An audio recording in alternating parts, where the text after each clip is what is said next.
Hello friends, welcome to our channel study for you.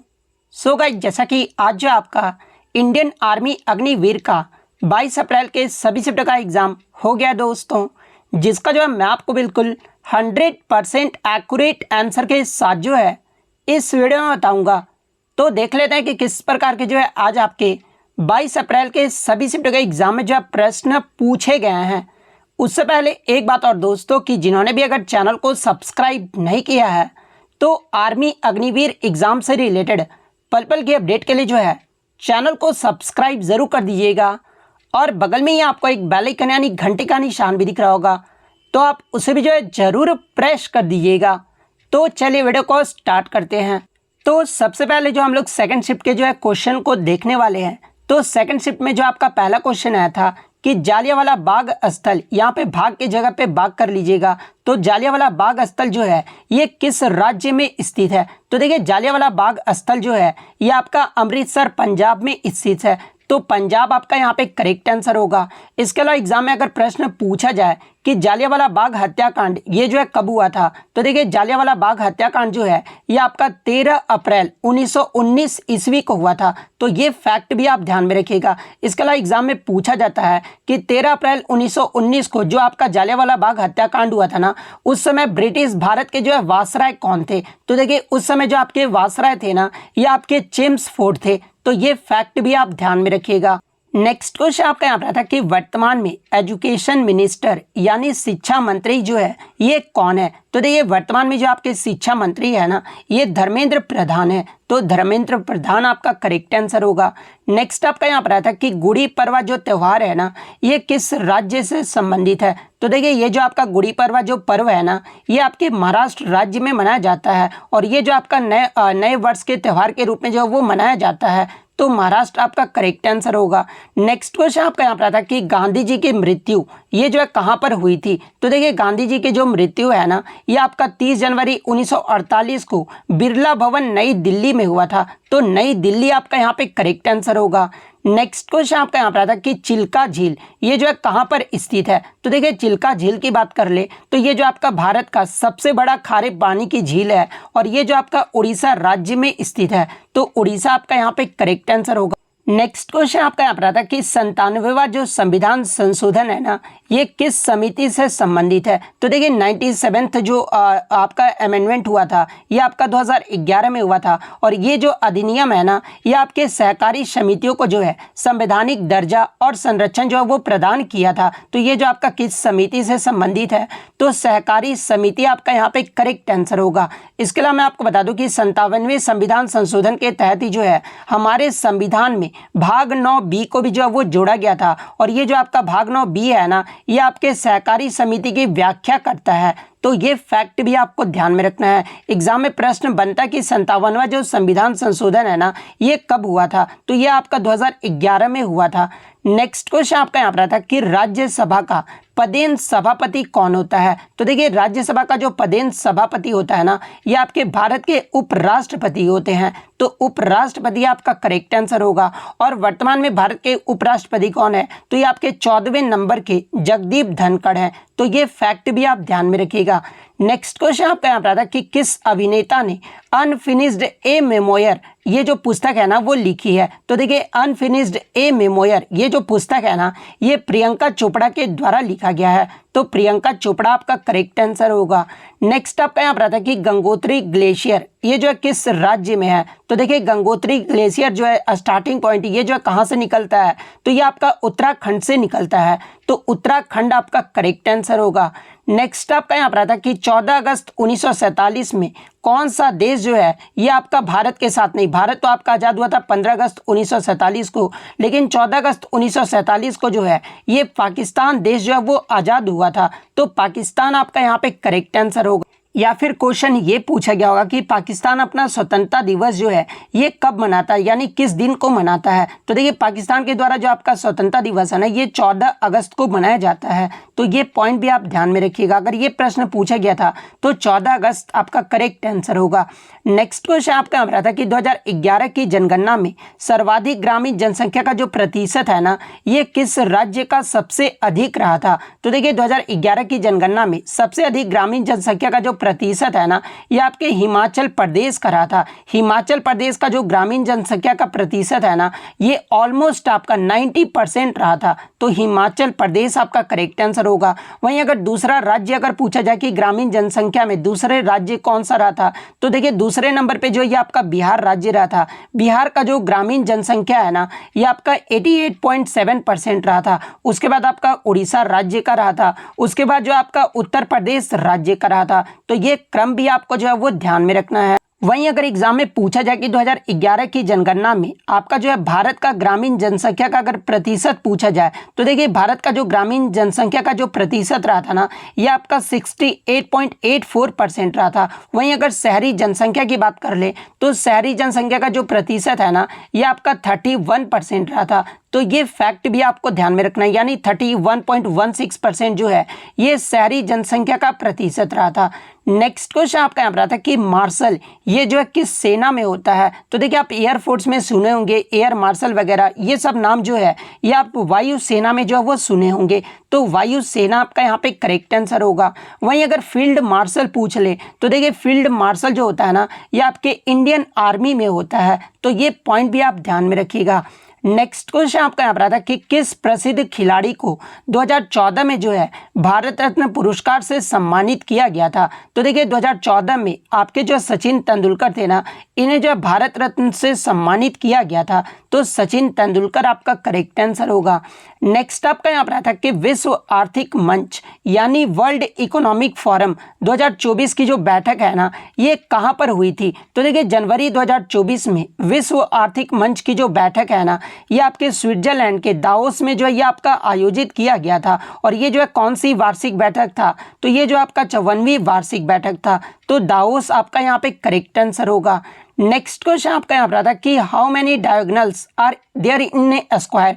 ये जो आपका मैथ में जो ये प्रश्न पूछा गया था, यानी वर्ग में जो है ये कितने विकर्ण होते हैं। तो देखिए एक वर्ग में जो है आपके टोटल 2 विकर्ण होते हैं। तो 2 आपका यहाँ पे करेक्ट आंसर होगा। उसके बाद एक बच्चे द्वारा मैथ का प्रश्न मिला था मुझे कि प्रथम सम संख्याओं का जो है औसत पूछा गया था। तो देखिए प्रथम 5 सम संख्याओं का जो औसत होता है ना, ये आपका 6 होता है। अब बोलेंगे आप सर 6 कैसे होगा। तो देखिए यहाँ पे प्रथम इवन नंबर्स का जो है औसत 5 इवन नंबर का जो है औसत पूछा गया था। तो देखिए प्रथम 5 इवन नंबर को जब जोड़ेगा तो आप 30 आएगा। और इसमें अगर औसत निकालना तो ये कितना नंबर, तो 5 नंबर का औसत आपको निकालना था। तो 6 जो है आपका यहाँ पे करेक्ट आंसर होगा। नेक्स्ट क्वेश्चन आपका यहाँ पर आता है कि नर्मदा नदी का जो उद्गम है ना, ये कहाँ से होता है। तो देखिए नर्मदा नदी का जो उद्गम स्थान है ना, ये आपका अमरकंटक से होता है। तो अमरकंटक आपका करेक्ट आंसर होगा। नेक्स्ट क्वेश्चन आपका यहाँ पर आता है कि कौन सा जीव जो है मुकुलन के द्वारा प्रजनन करता है। तो देखिए ये जो आपका हाइड्रा एक ऐसा जीव है जो कि आपका मुकुलन द्वारा जो है ये प्रजनन करता है। तो हाइड्रा आपका करेक्ट आंसर होगा। नेक्स्ट आपका यहाँ पर आता है कि बल यानी फोर्स का जो है ऐसा मात्रक जो है वो पूछा गया था। तो देखिए बल का जो ऐसा ही मात्रक होता है ना, ये आपका न्यूटन होता है। तो न्यूटन आपका करेक्ट आंसर होगा। नेक्स्ट आपका यहाँ पर आता है कि फफूंद यानी फंगस से जो है होने वाली बीमारियों का नाम जो है वो पूछा गया था, जहाँ पे ऑप्शन में आपका दाद जो है वो दिया गया था। तो देखिए ये जो आपका दाद जो बीमारी होता है ना, ये आपका फंगस से होता है। तो दाद आपका यहाँ पे करेक्ट आंसर होगा। आप दाद खुजली का नाम सुने होंगे। नेक्स्ट क्वेश्चन आपका यहाँ पर आता कि डिटर्जेंट में सोडियम के साथ जो है क्या उपयोग होता है, जहाँ पे ऑप्शन में आपका sulphonic acid, acidic acid, sulphuric acid और हाइड्रोक्लोरिक एसिड जो है वो दिया गया था। तो आप कहीं पे पढ़े होंगे या फिर मेरा वीडियो देखते होंगे, तो मैंने एक बहुत सारे वीडियो में बताया कि डिटर्जेंट पाउडर में किस लवण का प्रयोग किया जाता है। तो देखिए डिटर्जेंट पाउडर में जो है ये आपका सोडियम कार्बोनेट लवण का जो है प्रयोग किया जाता है। और सोडियम कार्बोनेट का जो फॉर्मूला होता है ना, ये आपका Na2CO3 होता है। और इसमें सोडियम के साथ जो है ये आपका सल्फोनिक एसिड का जो प्रयोग है वो किया जाता है। तो सल्फोनिक एसिड आपका करेक्ट आंसर होगा। नेक्स्ट क्वेश्चन आपका यहाँ था कि विटामिन ए का जो है रासायनिक नाम पूछा गया था। तो देखिए विटामिन ए का जो रासायनिक नाम होता है ना, ये आपका रेटिनॉल होता है। तो रेटिनॉल आपका करेक्ट आंसर होगा। नेक्स्ट आपका यहाँ पर आता कि मैथनोइक अम्ल का जो है सूत्र पूछा गया था। तो देखिए मैथनोइक अम्ल का जो सूत्र होता है ना, ये आपका CH2O2 होता है। तो CH2O2 आपका करेक्ट आंसर होगा। नेक्स्ट आपका यहाँ पर आता है कि गुरुत्वाकर्षण का नियम जो है ये किससे संबंधित है, जहाँ पे ऑप्शन में आपका घनत्व, द्रव्यमान, आयतन और यहाँ पे आपका वेग दिया गया था। तो देखिए ये जो आपका गुरुत्वाकर्षण का नियम है ना, ये आपके द्रव्यमान यानी मास से जो है वो संबंधित है, तो द्रव्यमान आपका यहाँ पे करेक्ट आंसर होगा। नेक्स्ट आपका यहाँ पर आता है कि हाइड्रोजन क्लोराइड का जो है सूत्र पूछा गया था। तो देखिए हाइड्रोजन क्लोराइड का जो सूत्र होता है ना, ये आपका HCl होता है, तो HCl आपका यहाँ पे करेक्ट आंसर होगा। नेक्स्ट आपका यहाँ पर आता है कि ऐसी अधातु यानी ऐसा नॉन मेटल जो आपका लिक्विड अवस्था में रहता है। तो देखिए ये जो आपका ब्रोमीन है ना, ये आपका द्रव अवस्था में जो वो रहता है, तो ब्रोमीन आपका करेक्ट आंसर होगा। नेक्स्ट आपका यहाँ पर आता है कि बौद्ध धर्म के जो है संस्थापक कौन थे। तो देखिए बौद्ध धर्म के जो संस्थापक थे ना, ये गौतम बुद्ध थे, तो गौतम बुद्ध आपका करेक्ट आंसर होगा। नेक्स्ट क्वेश्चन आपका यहाँ पर आता है, ये तो मैंने आपको बता दिया है, which of the following is an multi cellular organism, यानी बहुकोशिकीय जीव जो है इनमें से कौन सा है, जहां पे ऑप्शन में आपका एक पैरामीशियम जो वो दिया गया था। तो देखिए एक ही ऑप्शन बच्चों द्वारा मुझे मिला है, लेकिन मैं आपको बता दूं कि ये जो आपका पैरामीशियम है ना, ये मल्टी सेलुलर ऑर्गेनिज्म नहीं है, ये जो आपका यूनिसेलुलर ऑर्गेनिज्म है, तो ये तो ऑप्शन आपका जो है वो सही आंसर नहीं होगा। वहीं अगर बहुकोशिकीय जीव के अगर एग्जाम्पल की बात कर ले तो देखिए पौधे, जानवर और कवक, इसमें इसके अलावा पौधे जैसे पेड़ और घास जो होते हैं ये आपके बहुकोशिकीय जो है वो जीव होते हैं, तो इनमें से जो भी ऑप्शन में दिया गया होगा वो आपका करेक्ट आंसर होगा। नेक्स्ट क्वेश्चन आपका यहाँ पर आता है कि ऑक्सीजन का उपयोग करके पाइरूवेट का जो विखंडन है ना, ये किस में होता है। तो देखिए ऑक्सीजन का उपयोग करके पाइरूवेट का जो विखंडन है ना, ये माइटोकॉन्ड्रिया में होता है, तो माइटोकॉन्ड्रिया आपका करेक्ट आंसर होगा। नेक्स्ट आपका यहाँ पर आता है कि इनमें से कौन उस बर्तन का आकार प्राप्त कर लेता है जिसमें उसे रखा जाता है। तो देखिए मैं आपको बता दूं कि किसी द्रव्य यानी लिक्विड को जो है जिस पात्र में रखा जाता है ना, वो जो है उसी का आकार जो है वो प्राप्त कर लेता है। और लिक्विड के उदाहरण अगर देख लें तो देखिए पानी, दूध, तेल, ये सब जो होते हैं ये आपके तरल होते हैं, और ये जो अपना आकार जो है उसी तरह जो वो परिवर्तित कर लेता है। तो ऑप्शन में आपका मिट्टी का तेल जो है वो दिया गया था, तो मिट्टी का तेल आपका यहाँ पे करेक्ट आंसर होगा। तो इतने सारे प्रश्न जो है सेकंड शिफ्ट के पूछे गए थे। नेक्स्ट अगर थर्ड शिफ्ट की बात कर ले तो थर्ड शिफ्ट में जो आपका एक न्यूमेरिकल आया था, जो कि आपका जिसमें वोल्ट जो है ये आपका 10 वोल्ट जो है वो दिया गया था, करंट आपका जो है 5 एम्पियर दिया गया था, और इसमें जो आपका रेजिस्टेंस जो है वो पूछा गया था। तो रेजिस्टेंस का फॉर्मूला आपको पता होना चाहिए, ओम का नियम का आपको फॉर्मूला पहले पता होना चाहिए था। तो ओम का नियम क्या होता है, तो V = IR होता है, और इसमें R जो हम कैसे निकालेंगे, तो R = क्या आएगा, तो V/I आ जाएगा। और V हमारा कितना दिया हुआ था, यह हमारा 10 वोल्ट दिया हुआ है, और करंट जो है वो कितना दिया हुआ, तो 5 एम्पियर दिया हुआ है। तो यहाँ पर जो कितना आंसर आएगा, तो रेजिस्टेंस जो है वो हमारा 2 ओम निकल कर आएगा, तो 2 ओम जो आपका यहाँ पे करेक्ट आंसर होगा। नेक्स्ट आपका यहाँ पर आया था कि Newton first law of motion is also known as, यानी न्यूटन के गति के प्रथम नियम को जो है ये क्या कहा जाता है। तो देखिए न्यूटन के गति के प्रथम नियम को जो है ये आपका जड़त्व का नियम यानी लॉ ऑफ इनर्शिया भी जो है वो कहा जाता है, तो जड़त्व का नियम आपका करेक्ट आंसर होगा। इसके अलावा आगे के चित्र में अगर आपसे पूछा जाए कि न्यूटन के गति के दूसरे नियम को जो है ये कौन सा नियम जो वो कहा जाता है, तो देखिए न्यूटन के गति के दूसरे नियम को जो है ये लॉ ऑफ मोमेंटम यानी संवेग का नियम जो वो कहा जाता है। वहीं अगर न्यूटन के गति के तीसरे नियम की बात कर लें तो देखिए न्यूटन के गति के तीसरे नियम को जो है ये एक्शन रिएक्शन यानी क्रिया प्रतिक्रिया का नियम भी जो है वो कहा जाता है, तो ये फैक्ट भी आप ध्यान में रखिएगा। नेक्स्ट क्वेश्चन आपका यहाँ पर आता कि इनमें से किसका पतला तार जो है वो बनाया जा सकता है। तो देखिए जिसका डक्टिलिटी यानी तन्यता जो है वो सबसे अधिक होगा उसका जो है पतला तार बनाया जा सकता है। तो देखिए सोना का जो डक्टिलिटी यानी तन्यता जो है वो सबसे ज़्यादा होता है, तो इसका जो है पतला तार बनाया जा सकता है, तो सोना आपका करेक्ट आंसर होगा। नेक्स्ट आपका यहाँ पर आता है कि किस उपधातु के एक से ज्यादा जो है वो अपरूप होते हैं। तो यहाँ पर जो आपका मेटलॉइड के बारे में पूछा जा रहा है, तो देखिए मेटलॉइड होता क्या है, तो जिसमें आपके धातु और अधातु के दोनों के गुण जो है वो पाए जाते हैं उसे जो है उपधातु यानी मेटलॉइड जो है वो कहा जाता है। और एक से ज्यादा जो सबसे ज्यादा अपरूप है ना ये सेलेनियम का होता है, लेकिन इसके ऑप्शन बच्चों द्वारा मुझे नहीं मिले हैं। जो भी एग्जाम देकर आए हैं तो आप कमेंट करके जो है वो जरूर बता दीजिएगा। इसके अलावा एग्जाम में जो है कार्बन का अपरूप पूछा जाता है कि कितने होते हैं, तो देखिए कार्बन के जो आपके 3 अपरूप होते हैं, तो ये फैक्ट भी आपको ध्यान में रखना है। 3 जो होता है वो आपके मुख्य रूप से अपरूप होते हैं। नेक्स्ट क्वेश्चन आपका यहाँ पर आता है कि मुर्गी के बच्चे को जो है ये क्या कहते हैं। तो देखिए मुर्गी के बच्चे को जो है ये चूजा, जिसे इंग्लिश में जो है वो चिक्स कहा जाता है। तो ऑप्शन में आपका चिक्स दिया गया था, तो चिक्स आपका यहाँ पे करेक्ट आंसर होगा। नेक्स्ट आपका यहाँ पर आता है कि किस पदार्थ के कण जो है न्यूनतम बल के साथ जो है वो बंधे रहते हैं। तो देखिए सबसे ज़्यादा जो आकर्षण बल होता है ना, ये ठोस पदार्थों के कणों में जो है वो सबसे ज़्यादा आकर्षण बल होता है, और सबसे कम जो आकर्षण बल होता है ना, ये आपके गैसीय पदार्थ में होता है। तो न्यूनतम बल के साथ जो बंधे रहते हैं ना, ये गैसीय पदार्थ में जो वो बंधे रहते हैं। तो गैसीय पदार्थ आपका करेक्ट आंसर होगा। नेक्स्ट आपका यहाँ पर आता है कि which will have least inertia, यानी इनमें से किस में जो है सबसे कम जड़त्व होता है। तो देखिए मैं आपको बता दूं कि जिस वस्तु का द्रव्यमान सबसे अधिक होगा ना, उसका जड़त्व जो है वो सबसे अधिक होता है। और ऑप्शन में आपका फैन यानी पंख जो है वो दिया गया था। तो देखिए पंख का जो है सबसे कम जो है वो द्रव्यमान होता है, इसलिए इसका जड़त्व जो है वो सबसे कम होगा। तो पंख आपका यहाँ पे करेक्ट आंसर होगा। नेक्स्ट आपका यहाँ पर आता है कि इनमें से कौन जो है जटिल ऊतक यानी कॉम्प्लेक्स टिश्यू है। तो देखिए जाइलम और फ्लोएम जो है ये जटिल ऊतक है। तो जाइलम और फ्लोएम आपका करेक्ट आंसर होगा।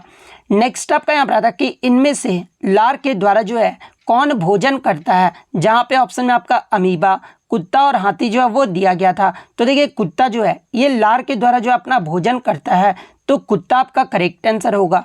नेक्स्ट आपका यहाँ पर आता है कि संविधान के अनुसार भारत में सरकार के जो है ये कितने स्तर जो है वो मौजूद है। तो देखिए भारत में सरकार के जो है आपके 3 स्तर जो वो मौजूद हैं, और वो 3 स्तर कौन कौन से हैं। तो पहला आपका केंद्र सरकार है, जो कि आपका राष्ट्रीय स्तर पर जो वो कार्य करता है। सेकंड आपका राज्य सरकार है, जो कि आपका राज्य स्तर पर जो ये कार्य करता है। और थर्ड आपका स्थानीय सरकार है, जो कि आपका ग्राम या नगर स्तर पर जो ये कार्य करता है। तो ये जो आपके 3 स्तर जो है वो सरकार के जो है वो मौजूद हैं। तो 3 स्तर आपका यहाँ पे करेक्ट आंसर होगा। नेक्स्ट आपका यहाँ पर आता है कि 26 जनवरी 1950 को किस दिवस को जो है राष्ट्रीय अवकाश घोषित किया गया था। तो देखिए भारत के पहले राष्ट्रपति डॉक्टर राजेंद्र प्रसाद के द्वारा जो है गणतंत्र दिवस को जो है ये जो आपका राष्ट्रीय अवकाश जो है वो घोषित किया गया था। तो गणतंत्र दिवस आपका करेक्ट आंसर होगा। इसके अलावा एग्जाम में यहाँ से प्रश्न बनता है कि भारत का जो पहला गणतंत्र दिवस मनाया गया था, उसमें भारत का जो पहला जो भारतीय तिरंगा जो है ये कहाँ पर फहराया गया था। तो ये जो आपका इरविन स्टेडियम में जो वो फहराया गया था। तो ये पॉइंट भी आप ध्यान में रखिएगा। इसके अलावा एग्जाम में प्रश्न बनता है कि 26 जनवरी 1950 को भारत जो है पहला गणतंत्र दिवस मनाया था, और इसमें जो है भारत में जो है मुख्य अतिथि के तौर पर जो है वो कौन आए थे। तो देखिए मुख्य अतिथि के तौर पर जो है पहले गणतंत्र दिवस पर ये जो आपके इंडोनेशिया के तत्कालीन राष्ट्रपति सुकर्नो जो है ये आपके मुख्य अतिथि के तौर पर जो वो आए थे। तो ये फैक्ट भी आप ध्यान में रखिएगा। नेक्स्ट क्वेश्चन आपका यहाँ पर था कि GII का जो है फुल फॉर्म पूछा गया था। तो देखिए GII का जो फुल फॉर्म होता है ना, ये आपके ग्लोबल इनोवेशन इंडेक्स होता है। तो ग्लोबल इनोवेशन इंडेक्स आपका करेक्ट आंसर होगा। नेक्स्ट आपका यहाँ पर आता है कि प्रधानमंत्री किसान निधि योजना के तहत सभी भूमि धारकों को जो है आर्थिक राशि कितनी प्रदान की जाती है, यानी कितनी जो है वो दी जाती है। तो देखिए प्रधानमंत्री किसान निधि योजना के तहत जो है प्रति वर्ष 600 जो है भूमि धारकों को प्रति वर्ष जो है भूमि धारकों को 6000 प्रति वर्ष जो है वो राशि जो है वो प्रदान की जाती है, जिसमें ये जो है 3 किस्तों में जो है वो प्रदान किया जाता है। और वो 3 किस्त कितने कौन कौन से, तो 2000 रुपये की 3 किस्त में जो है ये प्रदान किया जाता है। तो ऑप्शन में आपका 2000 रुपये दिया गया था। तो 2000 रुपये आपका यहाँ पे करेक्ट आंसर होगा। नेक्स्ट आपका यहाँ पर आता है कि भारतीय वायुसेना का हेडक्वार्टर जो है वो पूछा गया था। तो देखिए भारतीय वायुसेना का जो मुख्यालय है ना, ये आपका नई दिल्ली में स्थित है। तो नई दिल्ली आपका करेक्ट आंसर होगा। नेक्स्ट आपका यहाँ पर आता है कि 2011 की जनगणना के अनुसार भारत का जो लिटरेसी रेट यानी साक्षरता दर जो है वो पूछा गया था। तो देखिए 2011 की जनगणना के अनुसार भारत का जो साक्षरता दर रहा था ना, ये आपका 74.04% रहा था। तो 74.04% आपका करेक्ट आंसर होगा। वहीं अगर बात कर ले पुरुष साक्षरता दर जो ये कितना प्रतिशत रहा था, तो ये आपका 82.14% रहा था। वहीं अगर महिला साक्षरता दर पूछा जाए तो ये आपका 65.46% रहा था। तो ये पॉइंट भी आप ध्यान में रखिएगा। इसके अलावा बात कर ले 2011 की जनगणना के अनुसार भारत के किस राज्य का साक्षरता दर जो वो सबसे अधिक रहा था। तो देखिए सबसे अधिक साक्षरता दर वाला जो राज्य है ना, ये आपका केरल राज्य रहा था। केरल का जो साक्षरता दर है ना ये आपका 94% रहा था। और सबसे कम साक्षरता दर वाला राज्य अगर पूछा जाए तो ये आपका बिहार राज्य का रहा था। तो ये फैक्ट भी आप ध्यान में रखिएगा। नेक्स्ट क्वेश्चन आपका यहाँ पर आ रहा है कि कौन सा 3 दिवसीय त्यौहार जो है मेघालय में खासी जनजाति के द्वारा जो है वो किया जाता है। तो देखिए ये जो आपका वांगला महोत्सव है ना जो कि आपका मेघालय राज्य में मनाया जाता है, और ये जो आपके मेघालय में खासी जनजाति के द्वारा जो है इसे मनाया जाता है। तो वांगला महोत्सव आपका करेक्ट आंसर होगा। नेक्स्ट आपका यहाँ पर आता है कि वेटिंग फॉर वीज़ा ये जो है किसकी ऑटोबायोग्राफी है। तो देखिए वेटिंग फॉर वीज़ा जो है ये आपके भीमराव अंबेडकर जी की जो है वो आत्मकथा है। तो भीमराव अंबेडकर आपका करेक्ट आंसर होगा। नेक्स्ट आपका यहाँ पर आता है कि इनमें से कौन सा स्थान जो है बौद्ध धर्म से संबंधित है। तो देखिए ये जो आपका बोध गया है ना ये आपके बौद्ध धर्म से संबंधित है। तो बोध गया आपका करेक्ट आंसर होगा। नेक्स्ट आपका यहाँ पर आता है कि एकल कोशिका के जीव का जो है इनमें से कौन सा उदाहरण है, जहाँ पे ऑप्शन में आपका अमीबा जो है वो दिया गया था। तो देखिए ये जो आपका अमीबा है ना ये आपके यूनिसेलुलर जीव का जो वो उदाहरण है। तो अमीबा आपका यहाँ पे करेक्ट आंसर होगा। नेक्स्ट आपका यहाँ पर आता है कि पैरा तीरंदाजी एथलीट शीतल देवी जो है इन्हें जो है कौन सा पुरस्कार जो वो दिया गया है। तो देखिए शीतल देवी को जो है हाल ही में ये जो आपका अर्जुन पुरस्कार से जो वो सम्मानित किया गया है। तो अर्जुन पुरस्कार आपका करेक्ट आंसर होगा। नेक्स्ट आपका यहाँ पर आता है कि गेवरा की कोयला की जो खदान है ना ये किस राज्य में स्थित है। तो देखिए गेवरा की कोयला की जो खदान है ना ये आपके छत्तीसगढ़ राज्य में स्थित है। तो छत्तीसगढ़ आपका यहाँ पे करेक्ट आंसर होगा। इसके अलावा यहाँ से एक और क्वेश्चन आपसे पूछा गया था कि पन्ना की खान जो है ये किस राज्य में स्थित है। तो देखिए पन्ना की खान की बात कर ले तो ये जो आपका मध्य प्रदेश राज्य में स्थित है। तो मध्य प्रदेश आपका करेक्ट आंसर होगा। इसके अलावा एग्जाम में पूछा गया था कि वर्तमान में लोकसभा के अध्यक्ष कौन है। तो देखिए वर्तमान में जो आपके 17वीं लोकसभा के जो अध्यक्ष हैं ना ये आपके ओम बिरला हैं। तो ओम बिरला आपका करेक्ट आंसर होगा। नेक्स्ट आपका यहाँ पर आता है कि पराग नली का बीजांड की ओर बढ़ना ये जो है किसका उदाहरण है। तो देखिए पराग नली का बीजांड की ओर बढ़ना ये जो आपके रसायन अनुवर्तन का जो है एक उदाहरण है। तो रसायन अनुवर्तन आपका करेक्ट आंसर होगा। नेक्स्ट आपका यहाँ पर आता है कि पित्त रस ये जो है कहाँ से स्रावित होता है। तो देखिए पित्त रस की बात कर ले तो ये जो आपका यकृत से जो वो स्रावित होता है। तो यकृत आपका करेक्ट आंसर होगा।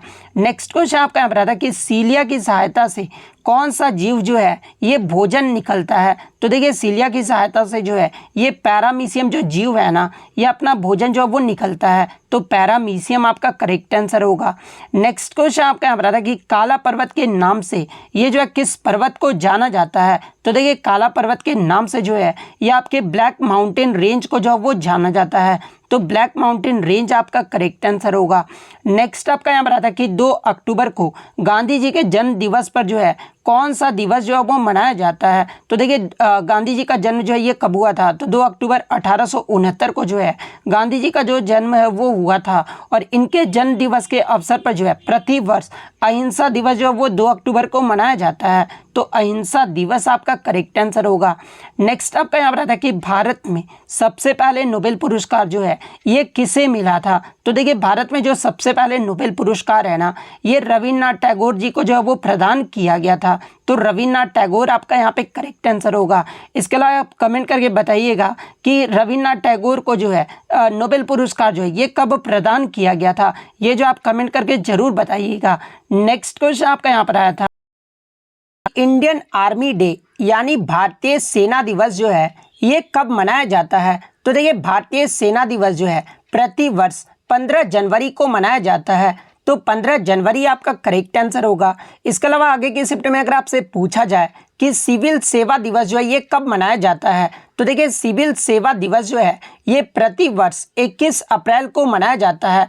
तो ये फैक्ट भी आपको ध्यान में रखना है। नेक्स्ट क्वेश्चन आपका यहाँ पर आता है कि 28 फरवरी 2024 तक भारत के उपराष्ट्रपति कौन है। तो देखिए 28 फरवरी 2024 की बात कर ले या वर्तमान में भारत के जो उपराष्ट्रपति है ना ये आपके जगदीप धनखड़ है। और ये जो है आपके भारत के 14वें नंबर के उपराष्ट्रपति हैं। तो जगदीप धनखड़ आपका यहाँ पे करेक्ट आंसर होगा। वहीं अगर बात कर ले भारत के वर्तमान में राष्ट्रपति कौन है तो ये आपके द्रौपदी मुर्मू हैं। तो ये फैक्ट भी आपको ध्यान में रखना है। इसके अलावा उपराष्ट्रपति के महत्वपूर्ण अनुच्छेद से जो है आपके एग्जाम में प्रश्न पूछे जाते हैं।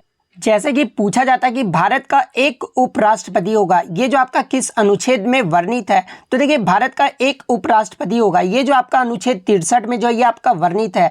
इसके अलावा राज्यसभा का जो पदेन अध्यक्ष होते हैं ना, ये भारत के उपराष्ट्रपति होते हैं और इसका जो वर्णन है ना, ये आपके अनुच्छेद 64 में जो वो किया गया है।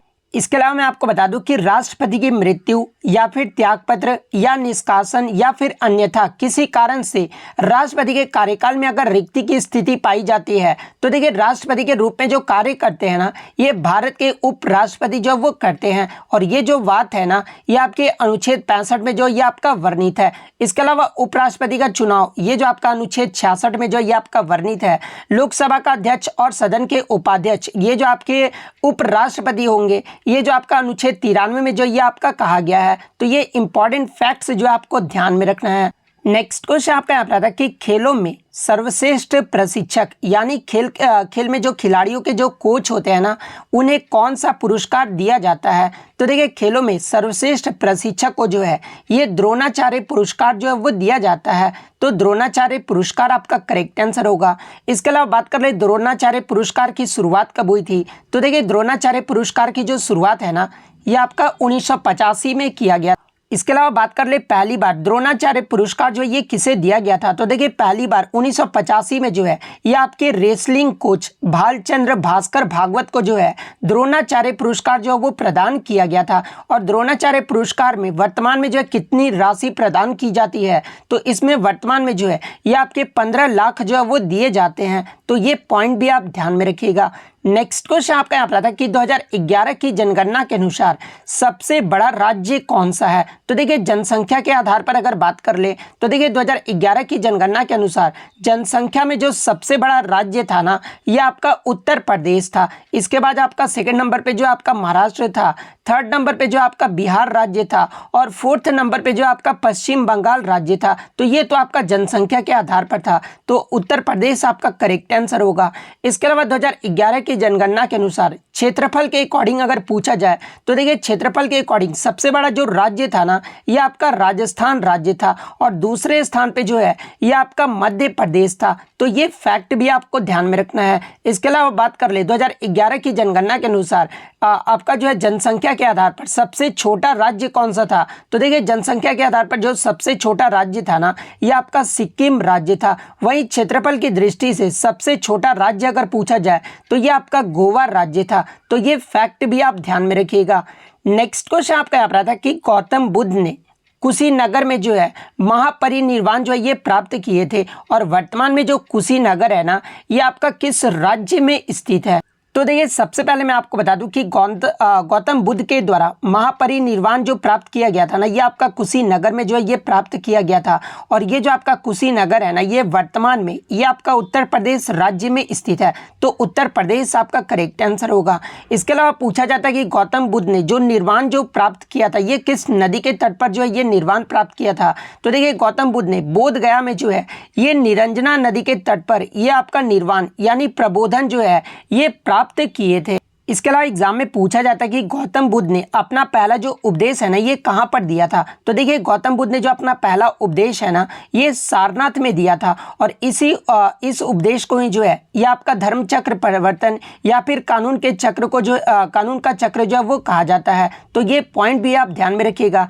इसके अलावा गौतम बुद्ध का जन्म ये जो है कहाँ पर हुआ था? तो देखिए गौतम बुद्ध का जो जन्म है ना, ये आपका लुम्बिनी में हुआ था और वर्तमान में जो लुम्बिनी है ना, ये आपके नेपाल में स्थित है। तो ये फैक्ट भी आप ध्यान में रखिएगा। इसके अलावा एग्जाम में एक प्रश्न यहाँ से और बनता है कि गौतम बुद्ध ने कितने वर्ष की आयु में जो अपने घर को जो है वो त्याग दिया था, यानी घर को जो है वो छोड़ दिया था? तो देखिए गौतम बुद्ध ने 29 वर्ष की आयु में जो है एक तपस्वी का जीवन जीने के लिए जो है अपना घर को जो है वो त्याग दिया था। और इसी त्याग को जो है ये आपका महाभिनिष्क्रमण जो है वो कहा जाता है। तो ये फैक्ट भी आप ध्यान में रखिएगा।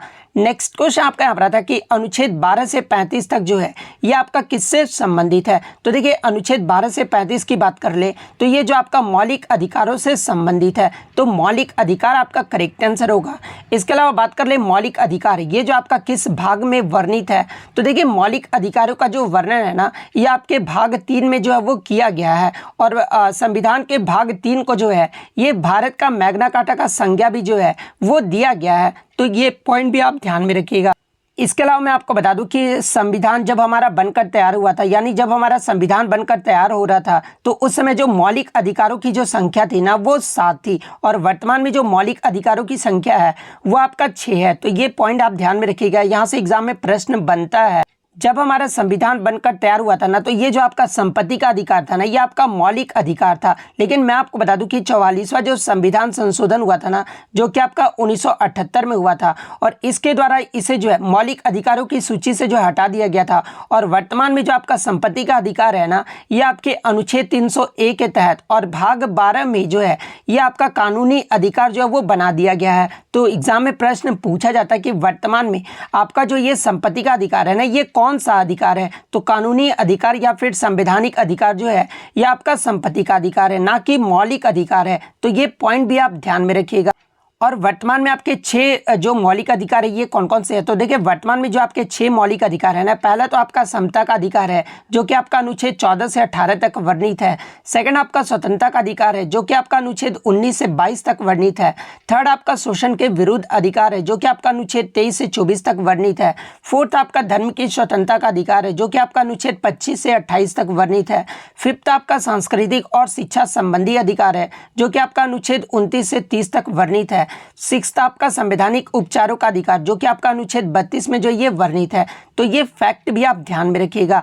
नेक्स्ट क्वेश्चन आपका यहाँ पर आता है कि COP28 ये जो सम्मेलन है ना, ये कहाँ पर हुआ है? तो देखिए, COP28 जो सम्मेलन है ना, ये आपका 2023 में संयुक्त अरब अमीरात के अबू धाबी में हुआ था। तो संयुक्त अरब अमीरात आपका करेक्ट आंसर होगा।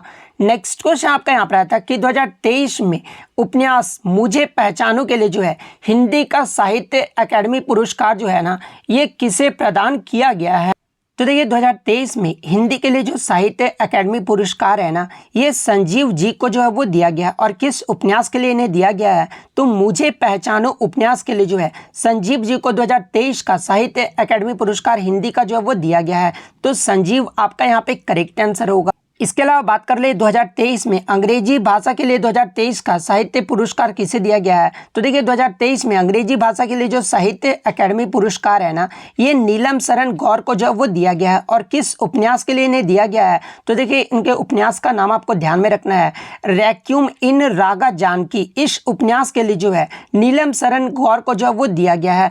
इसके अलावा साहित्य अकादमी पुरस्कार की अगर बात कर ले, तो देखिए, साहित्य अकादमी पुरस्कार जो है ये आपका 1954 में स्थापित किया गया था, जो कि एक आपका साहित्यिक सम्मान है। और ये जो आपका साहित्य अकादमी पुरस्कार है ना, ये आपका किसके द्वारा जो वो दिया जाता है? तो ये आपका नेशनल एकेडमी ऑफ लेटर्स के द्वारा जो है ये आपका प्रतिवर्ष जो है ये प्रदान किया जाता है। और ये जो आपका कितनी भाषाओं में जो है प्रदान किया जाता है? तो देखिए, ये जो आपका साहित्य अकादमी पुरस्कार है ना, ये आपके भारत के संविधान में शामिल 22 भाषाओं, इसके अलावा अंग्रेजी तथा राजस्थानी में जो है ये आपका प्रदान किया जाता है। यानी ये जो आपका 24 भाषाओं में जो है इसे जो है वो प्रदान किया जाता है। इसके अलावा मैं आपको बता दूं कि साहित्य अकादमी पुरस्कार जो है ज्ञानपीठ पुरस्कार के बाद भारत सरकार द्वारा प्रदान किया जाने वाला जो है ये दूसरा सबसे बड़ा साहित्यिक सम्मान भी है। तो ये फैक्ट भी आपको ध्यान में रखना है। एग्जाम में पूछा जाता है कि सबसे बड़ा साहित्यिक सम्मान कौन सा है? तो देखिए, सबसे बड़ा जो साहित्यिक सम्मान है ना, ये आपका ज्ञानपीठ पुरस्कार है। और दूसरा अगर सबसे बड़ा साहित्यिक सम्मान पूछा जाए तो ये जो आपका साहित्य अकादमी पुरस्कार है। तो ये पॉइंट आप ध्यान में रखिएगा। और साहित्य अकादमी पुरस्कार के पहले विजेता कौन थे? तो देखिए, साहित्य अकादमी पुरस्कार के जो पहले विजेता थे ना, ये आपके R.K. नारायण थे। और R.K. नारायण को जो साहित्य अकादमी पुरस्कार कब प्रदान किया गया था? तो 1960 में जो इन्हें प्रदान किया गया था। और किस उपन्यास के लिए जो इन्हें प्रदान किया गया था? तो देखिए, द गाइड के लिए जो है इन्हें जो है वो प्रदान किया गया था। तो ये फैक्ट भी आप ध्यान में रखिएगा। नेक्स्ट क्वेश्चन आपका यहाँ पर आता है कि भारत में सबसे बड़ी जो रिफाइनरी है ना, ये कौन सी है? तो देखिए, भारत में जो सबसे बड़ी रिफाइनरी है ना, ये आपका जामनगर रिफाइनरी है। तो जामनगर रिफाइनरी आपका करेक्ट आंसर होगा। और ये जो आपका जामनगर रिफाइनरी है ना, ये किस राज्य में स्थित है? तो ये आपका गुजरात राज्य में स्थित है। तो ये फैक्ट भी आप ध्यान में रखिएगा।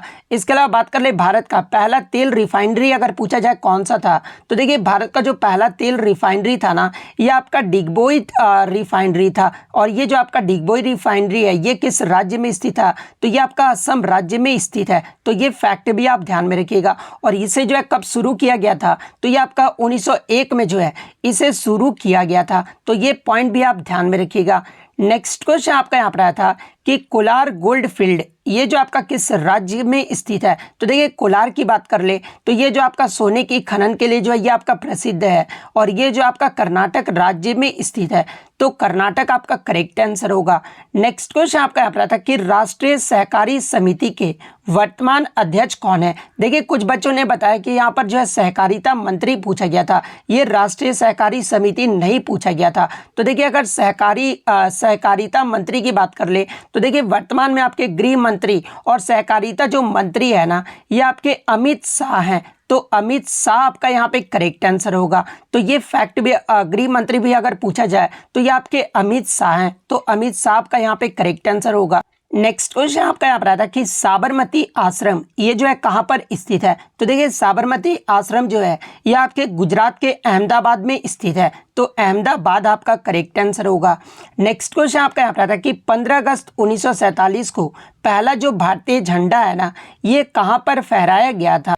तो देखिए स्वतंत्र भारत में पहली बार जो आपका भारतीय झंडा है ना ये नई दिल्ली में इंडिया गेट के पास प्रिंसेस पार्क में जो है प्रधानमंत्री जवाहरलाल नेहरू जी के द्वारा जो है ये पहली बार जो है वो फहराया गया था। तो इंडिया गेट आपका करेक्ट आंसर होगा।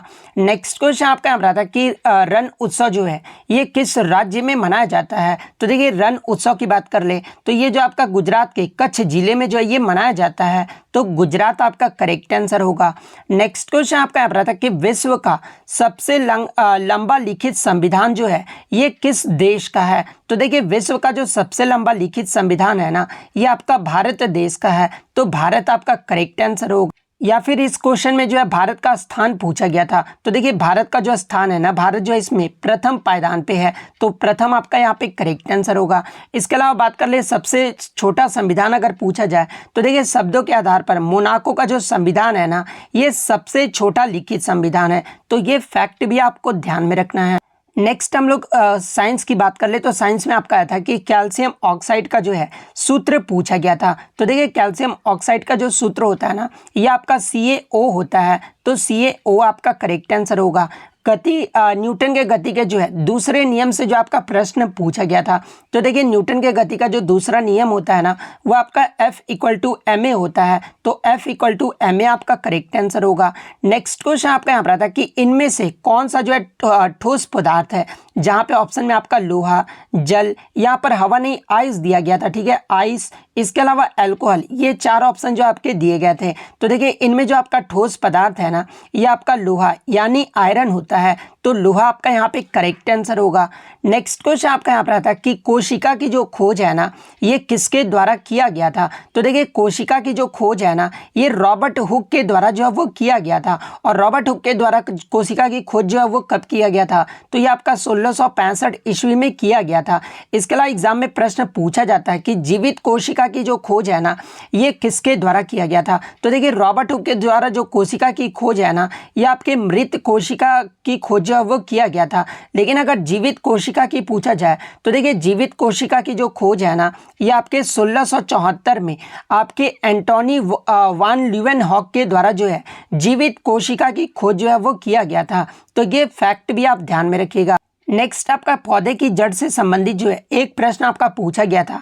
ओम का नियम से जो है प्रश्न पूछा गया था कि ओम का नियम क्या होता है। तो देखिए V = IR, ये जो आपका ओम का नियम होता है। तो V = IR आपका करेक्ट आंसर होगा। एक आपका जो है प्रतिरोध के समानांतर व श्रेणी से जो है आपके न्यूमेरिकल जो है वो पूछे गए थे। तो देखिए एग्जाम डाटा तो बच्चे द्वारा मुझे नहीं मिल पाया है, लेकिन मैं एग्जाम्पल के तौर पर मैं आपको बता दूँ कि अगर श्रेणी क्रम से अगर आपका पूछा जाए तो देखिए श्रेणी क्रम से अगर आपके दो प्रतिरोध हैं, 3 ओम और 3 ओम के आपके दो प्रतिरोध हैं, तो इसका जो श्रेणी क्रम से कैसे निकाला जाता है। तो देखिए इसमें जो आपको सिंपल 3 + 3 जो है वो जोड़ दिया जाता है। तो 3 + 3 कितना होता है, तो 6 होता है। तो श्रेणी क्रम में जो आपको जोड़ दिया जाता है, जोड़ना पड़ता है। और समानांतर क्रम की अगर बात कर ले तो देखिए समानांतर आप कैसे निकालेंगे, तो 3 × 3 कर देंगे और फिर बाई में आप 3 + 3 करना होगा। तो 3 × 3 कितना होता है, तो 9 होता है। और 3 + 3 कितना होता है, तो 6 होता है। तो इस तरह जो आप समानांतर क्रम से जो वो निकाल सकते हैं। तो इस प्रकार से न्यूमेरिकल आपका जो वो पूछा गया था। नेक्स्ट क्वेश्चन की अगर मैं बात करूँ तो नेक्स्ट आपका यहाँ पर आता है कि पौधे में अंडाशय जो ये कहाँ पाया जाता है। तो देखिए पौधे में अंडाशय जो है ये आपका गाइनोइकियम में जो है वो पाया जाता है। तो गाइनोइकियम जो आपका करेक्ट आंसर होगा। नेक्स्ट आपका रेजिस्टेंस यानी प्रतिरोध का जो है मात्रक पूछा गया था। तो देखिए प्रतिरोध का जो मात्रक होता है ना ये आपका ओम होता है। तो ओम आपका यहाँ पे करेक्ट आंसर होगा। नेक्स्ट आपका धातुओं की चमक से जो आपका प्रश्न पूछा गया था। तो देखिए मेटल और नॉन मेटल का जो है आप प्रॉपर्टीज जो है वो जरूर पढ़कर जाइएगा, जैसे गुण वगैरह जो है वो आप जरूर पढ़कर जाइएगा। यहाँ से आपके जो है प्रश्न बन रहे हैं। नेक्स्ट आपका यहाँ पर आता है कि सबसे बड़ा स्तनधारी जीव जो है ये कौन सा है। तो देखिए सबसे बड़ा जो स्तनधारी जीव है ना ये आपका ब्लू व्हेल है। तो ब्लू व्हेल आपका करेक्ट आंसर होगा। एक क्वेश्चन आपका एक और आपका जो है मात्रक से जो है वो प्रश्न पूछा गया था। एग्जैक्टली एक और मात्रक के जो है प्रश्न मुझे नहीं मिल पाए हैं। नेक्स्ट आपका यहाँ पर आता है कि वाहन की जो स्पीड है ना इसे मापने वाले यंत्र को जो वो क्या कहा जाता है। तो देखिए वाहन के स्पीड की मापने वाले यंत्र को जो है ये आपका स्पीडोमीटर जो है वो कहा जाता है। तो स्पीडोमीटर आपका करेक्ट आंसर हो।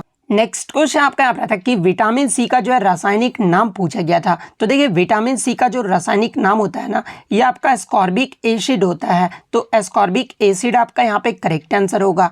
तो इतने क्वेश्चन जो है आज मुझे बच्चों के द्वारा मिले हैं जो कि 100% रियल और ऑथेंटिक है। तो अगर वीडियो अच्छी लगी हो तो वीडियो को जो है लाइक ज़रूर कर दीजिएगा और किसी भी एग्जाम का रियल एनालिसिस पाने के लिए जो है चैनल को सब्सक्राइब ज़रूर कर दीजिएगा। तो मिलते हैं नेक्स्ट वीडियो में, तब तक thank you, all the best.